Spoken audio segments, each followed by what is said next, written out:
It's all American in the student men's 8, the Temple Challenge Cup, as we blast off the blocks.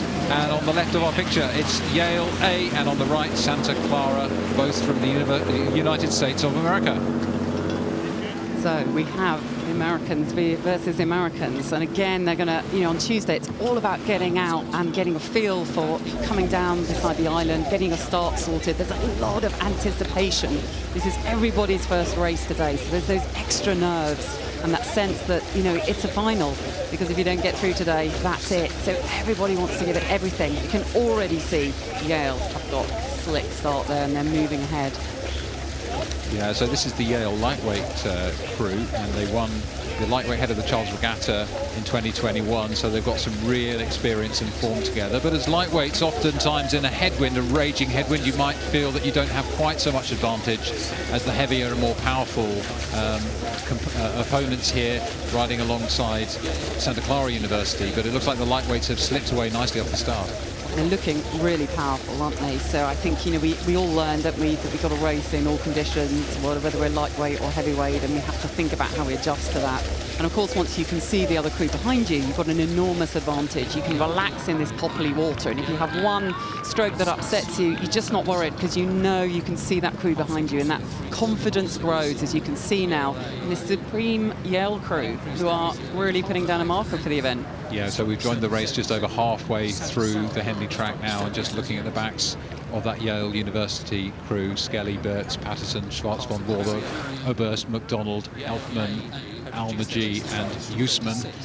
In the Cox's seat, Laurie Usman there, 22 years of age, just calling the rhythm that she wants, and probably talking through the different pushes and the different focuses technically they'll want to have as they think about going through this event tomorrow. They've had a great season, haven't they? They won gold, claimed the Ivy League Championship title at the Eastern Sprints Regatta. So, they've been named the first team All-Ivy League EARC Lightweight Crew of the Year. So they are coming with, having had a fantastic season of racing behind them. They've been tested, so they'll be ready for the tests to come. Really impressive first day race from them. Yeah, very good rowing for them. And in the Santa Clara University crew, a tougher race, and Connor Menke in the Cox's seat will be trying to encourage the crew to put their best rowing down, to motivate them that there's a chance to come back on terms with the Yale crew, although the gap is pretty wide. It's quite challenging, isn't it, to motivate a crew in that position.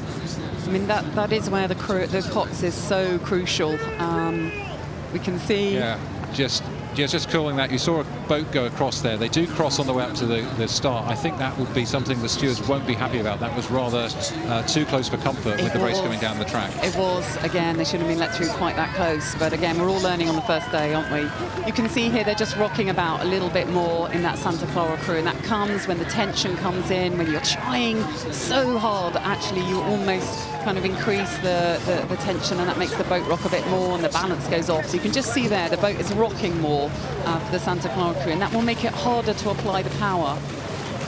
Yeah, you're absolutely right. So here we have, by contrast, Yale just looking more confident. They haven't got anybody that's overly fatigued there. One of the challenges is if you start to get really tired, then the technical side of the rowing can drift away a little bit, and that means you get errors on timing, which is where you get the boat rolling, just as you were saying. Whereas here, you can see a really singular movement. Look at the oars moving backwards and forwards together. Look at the shoulders moving in sympathy, and that's how you get a shell to move. And it's not just the power in the water cat, is it? It's the way the boat runs between strokes. They let it move efficiently. Exactly. There's two ways to move a boat. One is when your oar's in the water, one when it's out, letting it run, and it looks stable. They're on the same piece of water, but you would by looking at them feel it's much wobblier on one side of the river than the other. But that's the skill, what happens in between the water to create the balance. It's something that when we're watching, we can't see it quite as much, but you feel it all the time when you're in the boat. You're always aware of the balance, and we can apply more power when you're set up like this brilliant Yale lightweight crew is.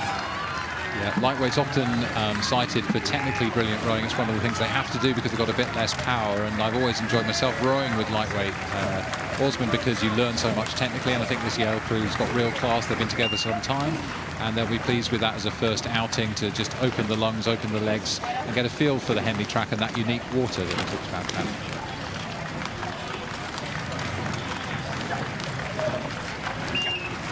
there we go. So both crews across the line. Yale beating Santa Clara University. No shame to Santa Clara. They left everything possible out there, really exhausted themselves and threw it at them. But that's the result.